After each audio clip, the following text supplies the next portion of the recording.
Hey guys, welcome to another edition of the Over and Out show. What's happening, fella? You well? I was about to say something else, doesn't matter.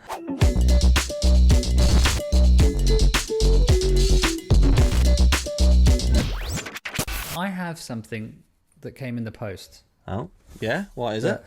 Basically, it's a... I'm not going to say not sponsored. I've just said it now. It's home instead, right? This thing was put through my letterbox and it's for my local area. And I was like, it's an information activity book. And I was like, what the hell is this? And as it turns out, it's quite a clever marketing thing. So you open it up and it's quality care for old people in their home, right? So I was like, someone has seen you walking down the street and they're gone, that old shit needs yeah. something. So interestingly, in the first 2 pages, it's all the information about, care for dementia and all that bullshit. And then it goes into like, you've got all like Sudoku and crosswords. And it's like pages and pages of it. But then it got to the part where it had jokes. And I just wanted to, I told Yasmin some of these and I thought they were quite funny. Go for it. And I just wanted to run a couple past Throw a few jokes. New feature of the podcast where Ryan, jokes with Ryan.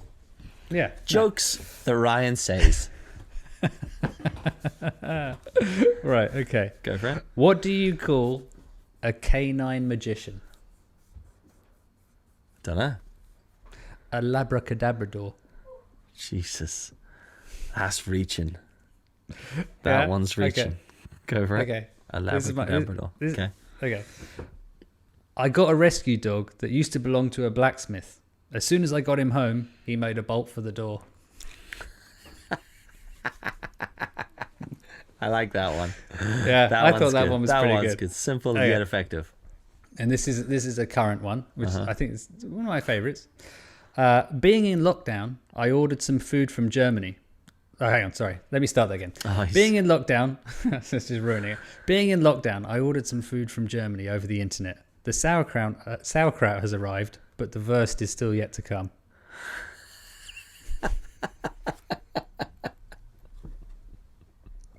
So that's good, right? I like that. Those last two are good. Yeah, the first one grew on me a bit. It's still growing on me. And was there another one here? Oh yeah. Okay. Here's a couple of ones. What do you call a bossy potato? I don't know. A dictator? Dictator? I get it. Yeah, that's a... Yeah, I didn't know. That's probably a good one in the States where they have the word tater, like tater tot. But yeah, I just don't think I'd say tater. Okay, and the last one... I might hold it against you, though. Okay. There's 2 more that I kind of like. Okay. What did the pirate say on his 80th birthday? Don't know. Aye, matey. Took a second. It didn't take... Yasmin didn't get that. She didn't Took get that me a second. Took me a second. I was like, okay. I'm 80. And I was thinking, like, what's wrong with his eye? But he's 80 years old. Yeah, I get it. That was good. And the last one, I think Yasmin quite likes this. Goes, what colour socks do bears wear? Don't know. They don't wear socks because they have bare feet. Oh my God. That one upsets me because of the use of... That one upsets me. Thanks for tuning into another episode of Jokes with Ryan. I have one more that I saw on the internet. That one upset me just purely because the word bear is in it twice and I can't cope with that. Go for it. Spelled differently. Yeah. So there's one more, which I saw on the internet, which everyone found hilarious. And I've got to make sure I get this right. What is the difference between Dubai and Abu Dhabi? I don't know. Dubai doesn't like the Flintstones, but Abu Dhabi do.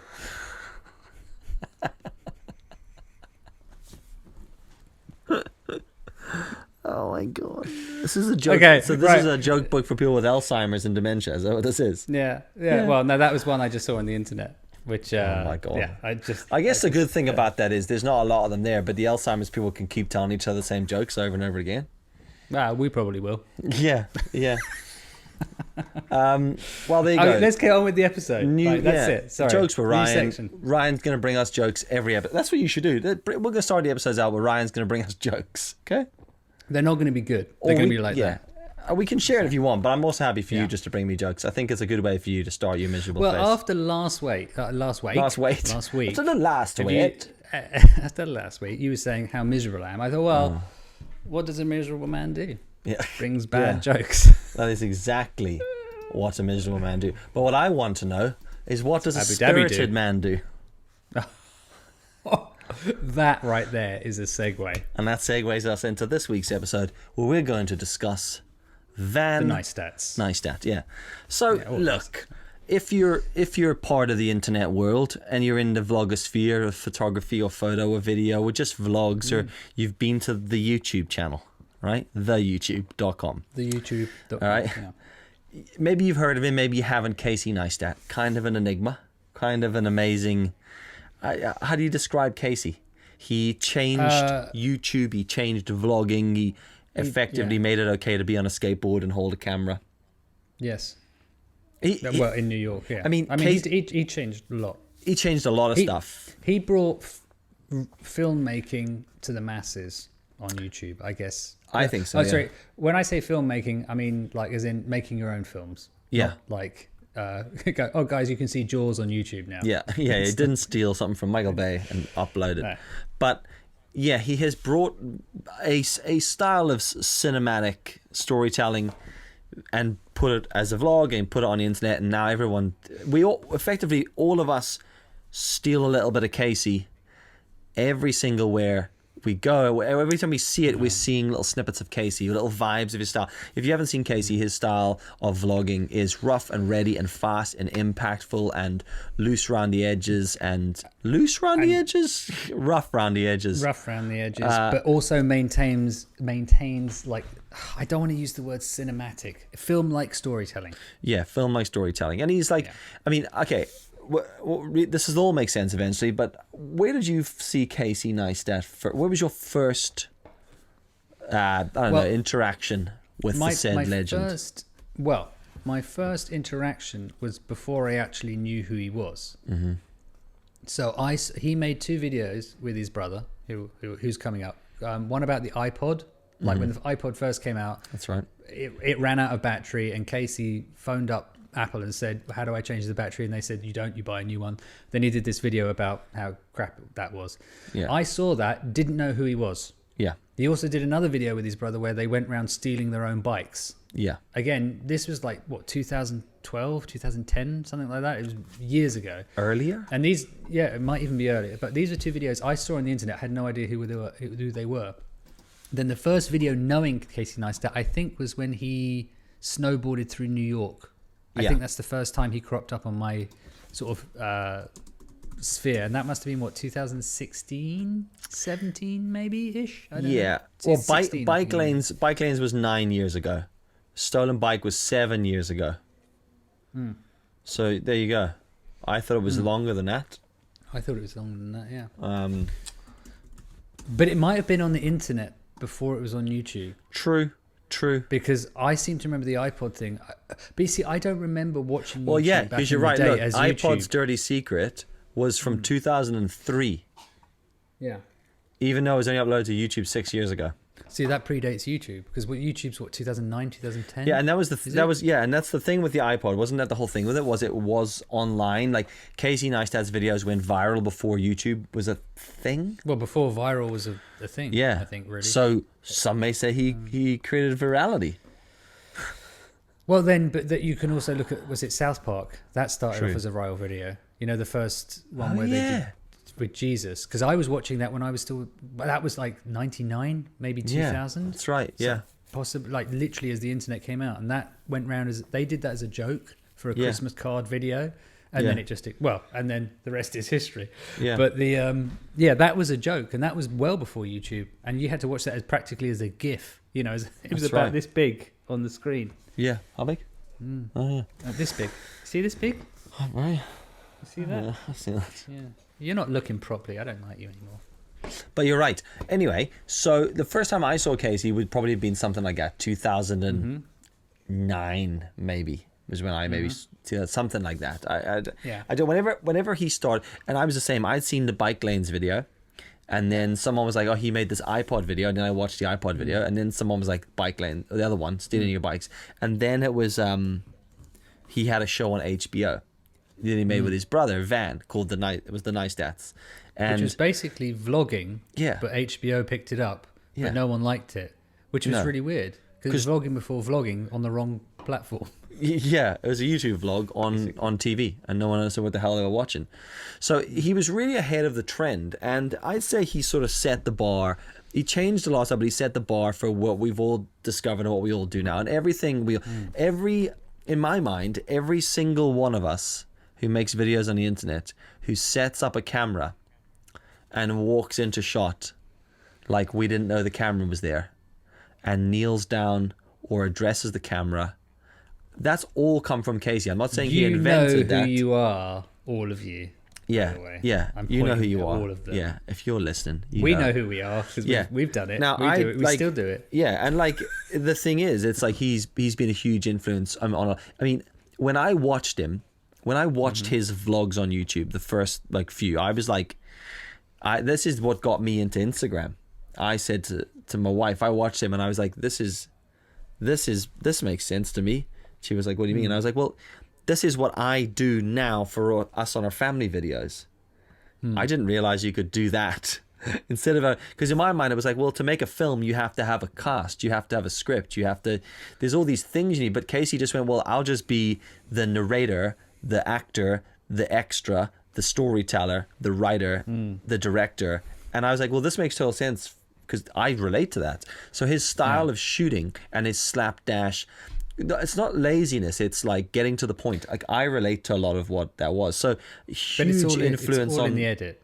It is Like, all that's in the the thing. edit. I think people really misunderstand what he does because they see what he does and they don't understand it, which is why people do terrible editing now because they think it's Casey Neistat. It's like, no, you don't understand. Yeah. The reason he's so, even though it's rough around the edges, but it's so smooth, is because he understands editing. Like that's it. In a huge way. Yeah, and people mistake the purposeful roughness as laziness, as like he couldn't be bothered, but it's not. He puts an importance on story, and less on. So like whenever you hear people going, gear is important, gear is not important. Casey said this shit ages ago. I mean, people have been saying it for years, but again, people hear someone like him say it, and people go, people love to say story is important, and I'm like, but most people haven't a fucking clue how to tell a story. Yeah, they do. Wow. You talk to camera and you go, hi, that's it. Today I did this. Yeah. And then I didn't. Yeah, and that's the thing. It's like everyone's seen him and then everyone replicates that, and it's like it's not a style to replicate, it's a technique he uses because it suits his personality. I always related with it, and if you look at my stuff, it's hugely inspired by the way he does things. I know. You know, you can tell them where they can go if they want to watch some of my stuff on YouTube. Oh, he's got this really great video. It's a tutorial about HEVC or whatever it is. Yeah, it's doing pretty well, that video, to be fair. Doing pretty well. But anyway, and look, how many hard cuts in that? Casey cuts? A Casey cut. A Casey cut. I don't think there's a lot of. I think it's one shot to camera and then a VO. I think that's it. It's a tutorial video. But like smash cuts, like for me, he made smash cuts a popular thing as well. Anyway, look, we digress. The point of it is Casey changed a lot of stuff and effectively started this new wave of independent filmmaking. YouTube filmmaking. And he's created everything I love about YouTube and created everything I hate about YouTube simultaneously. Anyway, the guys, imagine him, right? Imagine him being he's a god, he's a visionary amongst YouTube people. You aspire to be like, you know what I mean? You are inspired and you aspire to be him. Yes, all right. He's like the James Bond of the YouTube world. Yeah. Guys want to be him. Yeah. Actually, no, girls don't want to be with him. That's a fucking lie. That's harsh. He also gets away with some of the most ridiculous fashion. Anyway, and sunglasses. Anyone who vlogs now with sunglasses on, you literally can't do it without someone going, Casey Neistat. But the thing is, he recently put a video up called My Brother Van. and Van is his brother who would have made the HBO series a long time ago, right? And Van so he's like basically gone, hey, this is my brother Van, he does these things, go and have a look at his channel. And then you pop over to Van Neistat's channel, and he's got this thing all about a series of films he's calling The Spirited Man. You know, go and have a watch of it yourself, see what you think of it. Very arty. It's very arty. Personally, I quite like it. You don't like it. I don't like it. I appreciate it the same way as I can go to an art gallery and go. But again, you go to art galleries and look at art. I can't be bothered with that. That bores me. So I look at his thing and I go, I appreciate the art. I appreciate the approach, the style and everything. Not really for me. It's a bit arty for art's sake, but I do appreciate it. But when we watched it, first off, I watched it and I went, oh my golly gosh. And then said, Ryan, have a look at this. Just go to the YouTubes and go to Casey's. And I was like, watch Casey's video, then go and watch Van's video. Let me know what you think. And we've said the same thing. And come on, you can tell them. Well, Casey Neistat has lied to us all. Yeah. A bit, I guess so. Yeah. Actually, what's Casey Neistat? That's another bit of merch I think we'll have. Over and Out show. Casey Neistat. Should we call this episode Casey Neistat? Or My Brother Neistat? My Brother Neistat. Well, Casey Neistat will be better, I think, because, for the clickbait. Casey Neistat's funny, yeah. Total clickbait. Where were we? Oh, yeah, basically. So, well, you have to go and see Van Neistat's channel to appreciate it. And you also have to know the world of Casey Neistat and his videos. But essentially, Van Neistat is the brain behind Casey Neistat. And Casey basically ripped off... Well, see, I don't want to say ripped off. No, I said the way I said it to you. Yeah, I think the way I said it to you was fair. Where I said Van is like an artist, and Casey is a commercial artist. So Casey has taken this like mentalness that Van has in the way that he artistically makes content, and Casey's turned it into a consumer-friendly version of that. So we're joking when we say he's completely ripped him off, but he has been influenced by his brother Van. And when you hear the story, it all makes sense. But effectively, it's a commercial friendly. Yeah. The other thing as well to note is that it's like they made a lot of this together. So there would have been conversations, but if you watch Casey's video, it's like all the I think, was it the iPod idea, the stealing the bikes thing? It was all Van's idea, and all the HBO show. It was mostly Van's idea. And obviously, I think Casey is a bit more of a personality than Van. He seems a bit more like enigmatic, I guess, is probably the word to describe Van. Yeah. But what's interesting is that, can you really rip off your brother? I think that's the thing, is because they work together. Yeah, obviously they bounced a lot of these ideas off each other. And we're just assuming that Van's older and he came up with the idea and the style. Well, he is older. Well, no, sorry. Fact, he's older. We are assuming that he came up with the idea. I mean, for all we know, we could be completely wrong and Van's still off Casey. But Casey does say in his video, everything I've learnt is because of my brother Van. But the ironic thing there is that because now we all know that nothing on the internet is real, you listen to him and go, whatever, Casey. And then you see it and go, oh, that's actually real. Yeah, the way in which he structures a story, in which he shoots, the way but everything down to, like, one of the videos that really got me into Casey was Casey Neistat's Functional Studio, which I'm sure a lot of people resonate with the same way. Because I looked at it as I got there, brilliantly mental. And also, I'm like, so when you watch someone and you go, oh, I'm so glad it's not just me that does mental stuff like that. When I watched Casey's Functional Studio, I was like, oh, I get that. That's how I do things. Like, there's other people in the world that do mad stuff. Like, I've always written on all my stuff and built things.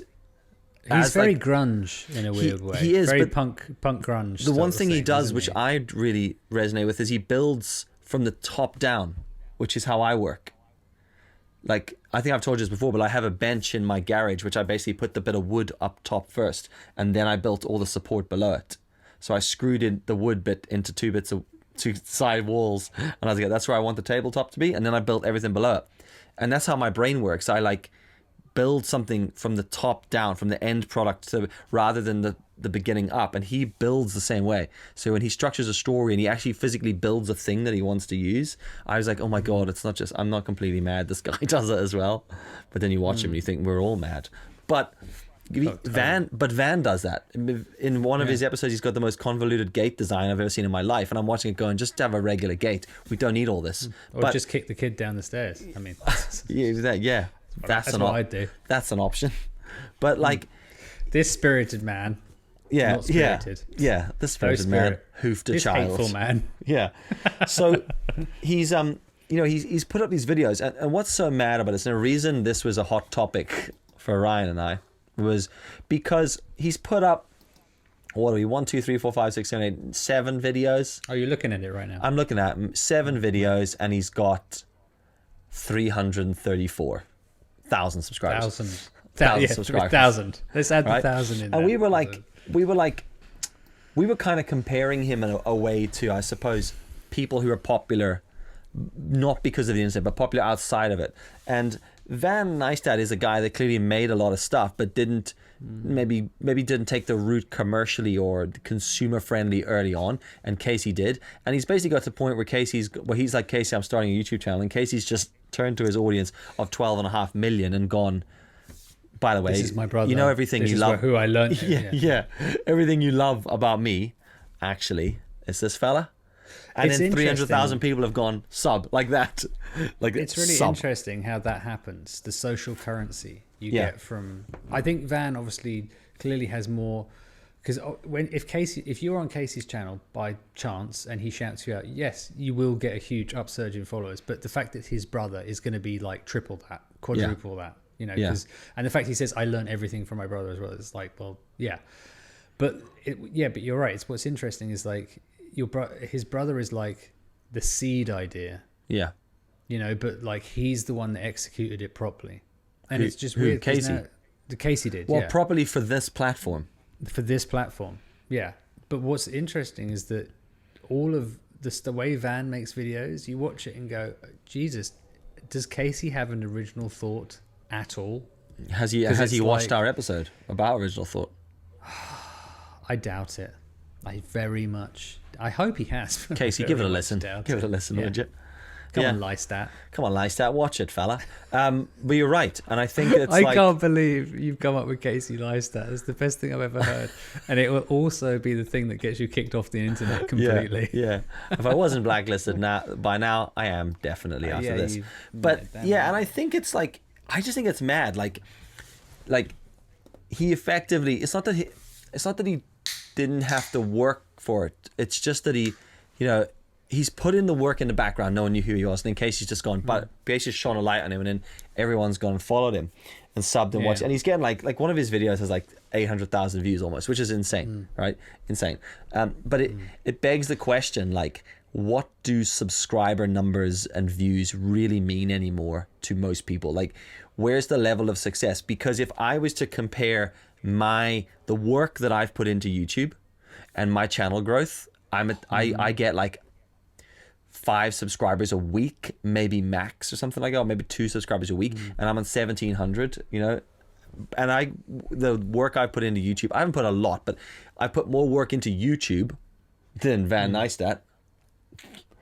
And 2 weeks, and I look at his numbers and go, 334,000, I'm on 1,700.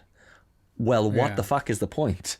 If that, you know, but it's like, it's all kind of relevant. And it's like, well, yeah, because of his connections, because of his background, because of the work he put in the background somewhere else. And you said this to me about Will Smith, being like, Will Smith's big on YouTube, but it doesn't mean he's a YouTuber. He's an actor. And all he needed to say was, yo, I'm doing YouTube. And then everyone's like, sub. Wait. Can we just listen to that Will Smith impression again? That was the most accurate and non... Yo. I had to do... Yo. I'm Will Smith. Yeah. Hey, Will Smith from Ireland. How's it going? I actually know a guy called Will Smith who is not Will Smith, but he is Will Smith. Is he from Ireland? No. Actually, yeah, he's from Belfast. He was the editor. I mean, I don't know him that well, but he was the editor of Dig BMX magazine. But there you go. That's irrelevant. But that was the best Will Smith thing I could do without it being insulting. Yeah, that's for over and out, after hours, whatever. But that's what I find interesting, because you got a lot of the celebrities now with YouTube channels. Like the other day, I was cruising through YouTube. Of course you were. What is that? That's what I do know. What does cruising through YouTube look like though? I think it's just Like, are you kicking? this? Are you like, yeah. Are you kicking It's back with one basically hand like on top of your head scrolling. and just scrolling one-handed, like you don't, like nothing Oh, really no. matters, you know? Stop doing that. That looks too sexual. Don't like that. It's my middle name right there. Too sexual.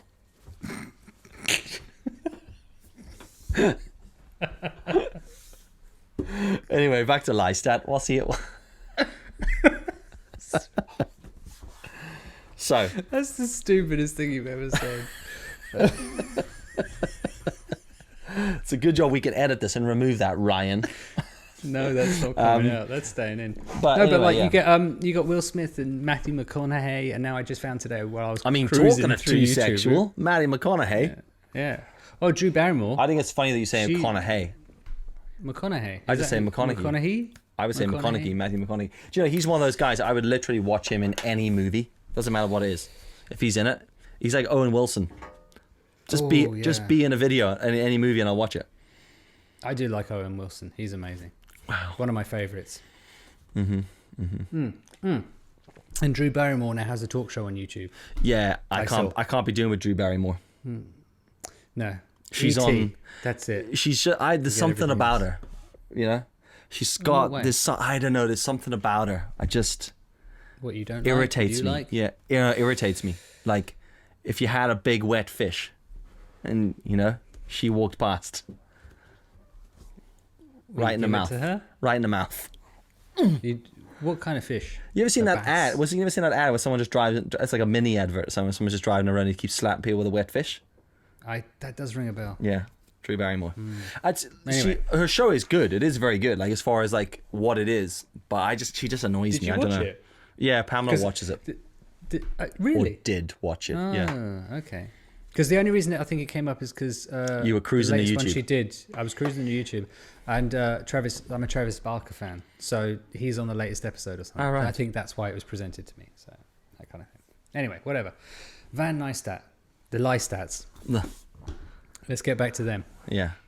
So Filthy Neistats. yeah, well that's not fair. So the Neistats, yeah, basically it's just interesting that like what do those numbers mean when you go if you're starting in a YouTube or whatever now? It's like how do you compare it? And I think it's like it shows that success is all relevant to who you are, where you are, location, who you know, what work you put in. Because there's people that they're putting in shit tons of work on YouTube every single day, putting out 3 good videos a week, and they're on like they're on 150 subs, 150,000 subs, right? Which seems huge. And then Van pops in, and all he needs to do is go, the spirited man.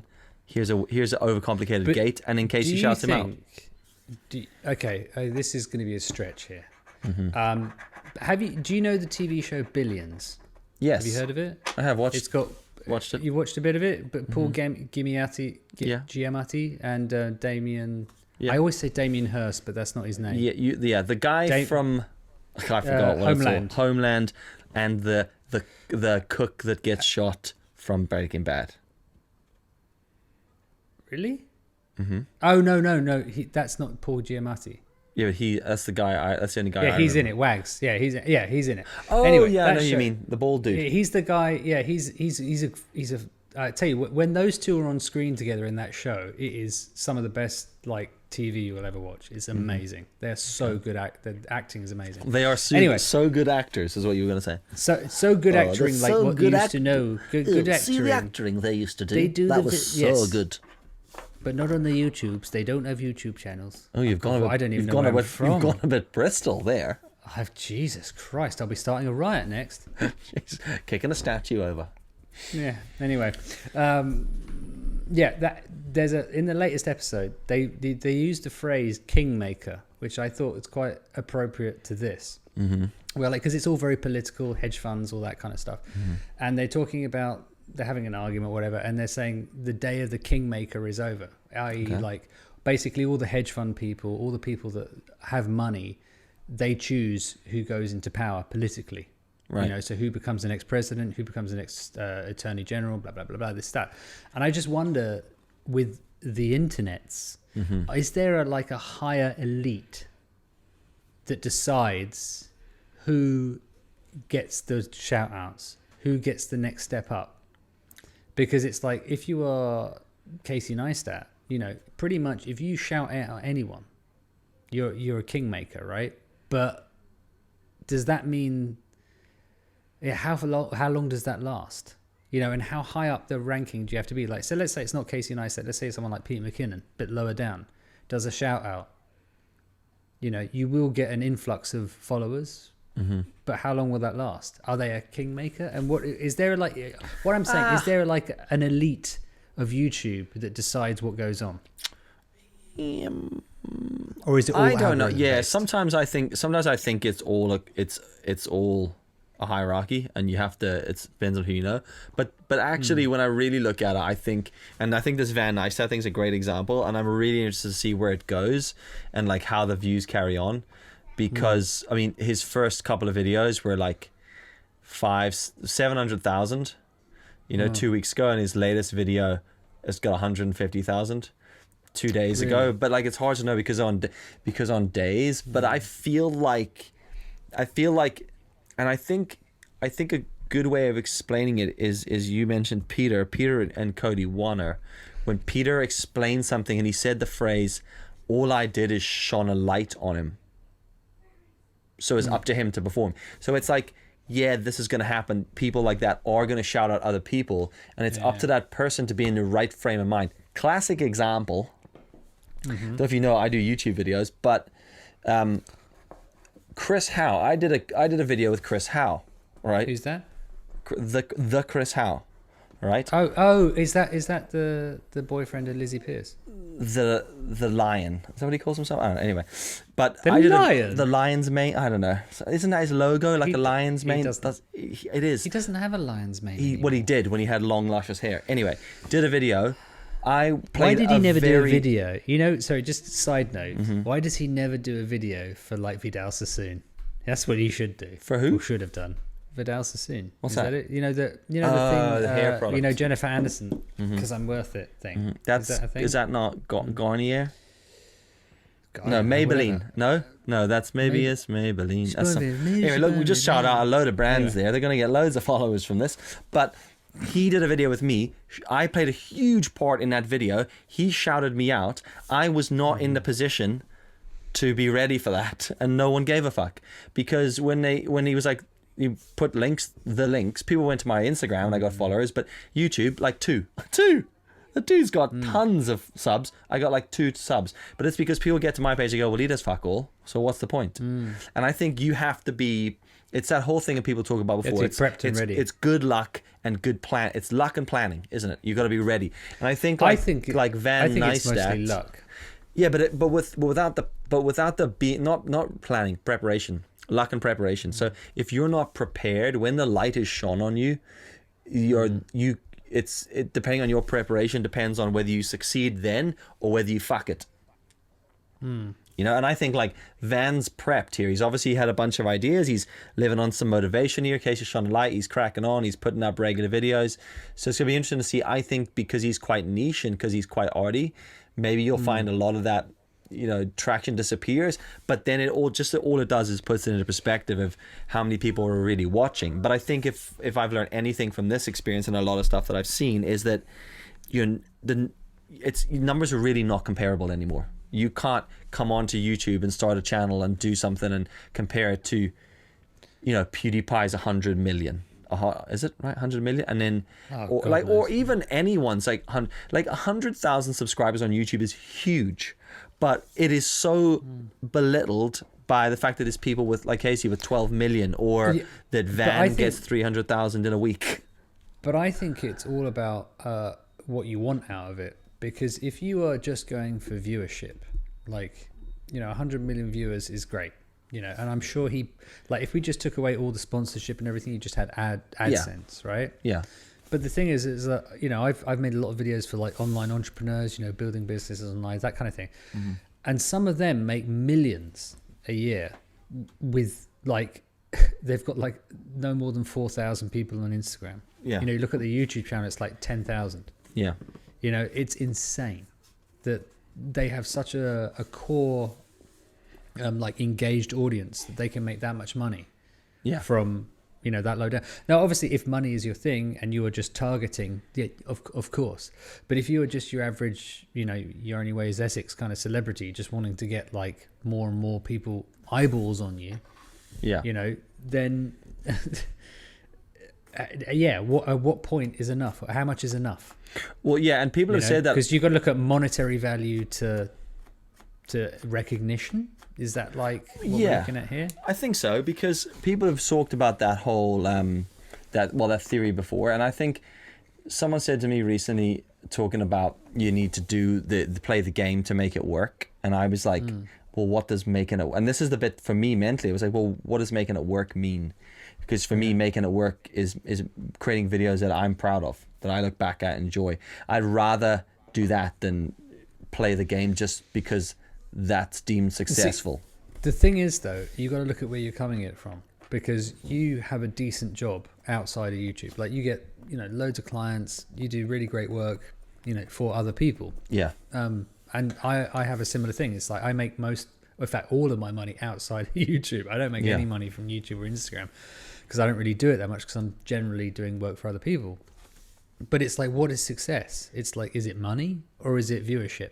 Or does that come hand in hand? And the thing is that it doesn't matter with you on YouTube because you're still making money outside of it. Unless, of course, it does matter to you. So you literally after eyeballs. Like, what's the end goal? Yeah. Why do you exist? And I think again, that comes down to function versus art as well. And I mean, I'm not saying I'm an artist. I'm probably one of the least arty people. But I would say the way I do things is more arty. It's more arty than function in what I want to create, but I'm a very functional I'd say artist. I wouldn't say you're it's such a it's just I wouldn't describe words, myself as arty, but I mean you're creative. Yeah, creative. Yeah, that's it. So I'd rather make something creative and have less people watch it than make something functional that fits a rule system and have more people watch it, because I don't enjoy doing that and I'll bore myself. But some people are good at that. Some people are good at function, and that's why tutorial stuff has exploded on YouTube, is because there's a lot of people that who are diligent and can create that stuff regularly, and that's why it works. And I think for people like you and I, we get caught up in that game a little bit, and it's kind of cool seeing someone like Van Neistat come along and just not disrupt it, but just do something random as hell. And it's like, well, that he's put that on the internet. There you go. I think the thing is, though, the only reason I think if Van Neistat were to do that, and he did. Actually, well, if Casey didn't shut. Yeah. If let's call him Ryan Say for a second, that just makes videos on YouTube, no one would give a shit, even if they would like those videos.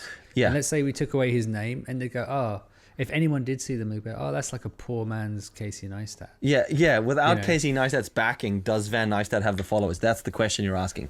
Does he deserve them is a different question. Like, because he's obviously been working his ass off for years doing amazing stuff. Yeah, but the thing is, does anyone deserve it? Because it's like, you look at like someone like Jackson Pollock or Andy Warhol, pick any artist, and you're like, well, do they deserve it? Yeah. And I think, and this is still, I think the reason why a lot of people on YouTube struggle, like especially in the tutorial world, is because no one is actually, when I say no one's interested in your art, they are, but they're more interested in the person surrounding the art, like the story. Yeah. Like, and I think that, even back in the day, someone like Picasso, Andy Warhol was social media before social media was a thing. Like, even a glint in the milkman's eye. And he just got celebrity. That's how he got famous. Yeah. And the thing is that there's that element of, people are more interested in Andy Warhol than his art. It's like, do you have an Andy Warhol painting? And it's like, yes, I do. What is it? It's a fucking can of soup. Yeah. It doesn't matter that it's a can of soup. It matters that it's an Andy Warhol. And it's a bit like, so Casey Neistat says Van Neistat is worthwhile. It's the same thing, right? Doesn't matter that it's Van Neistat. It's a Casey Neistat endorsed product. Yeah, pretty much. I think that, but then again, that it's not quite an accurate thing, because you're like, well, the product has to be there. So like, if someone shouts you out and shines the light on you, whatever, you need to be ready with whatever it is you're peddling. You know? Pretty much. For those of you that are watching, I've just walked off because my battery on the camera is going flat. So, well, we can end it there. Oh, can we? Oh, Can right. we? Okay, yeah, Is cool. it still I mean, it's flashing. We're at 41 minutes. I mean, like, you know. It's flashing orange. Have we said all we need to say about the life stats? Yeah, we've said as much. Let us know your thoughts below, and take a look at Van Neistat's channel. It's very interesting stuff. It is good stuff. If you haven't checked out the He Neistats in general, they are definitely worth watching, and their stuff's really good. So hopefully you enjoyed that. That was a bit more topical than usual. More importantly, hope you enjoyed this. Yeah. There's No one's shouting us out. Yeah, never worry about those guys. Not even the people that gave us the microphone. Have a watch of this. We'll see you in the next episode. Peace.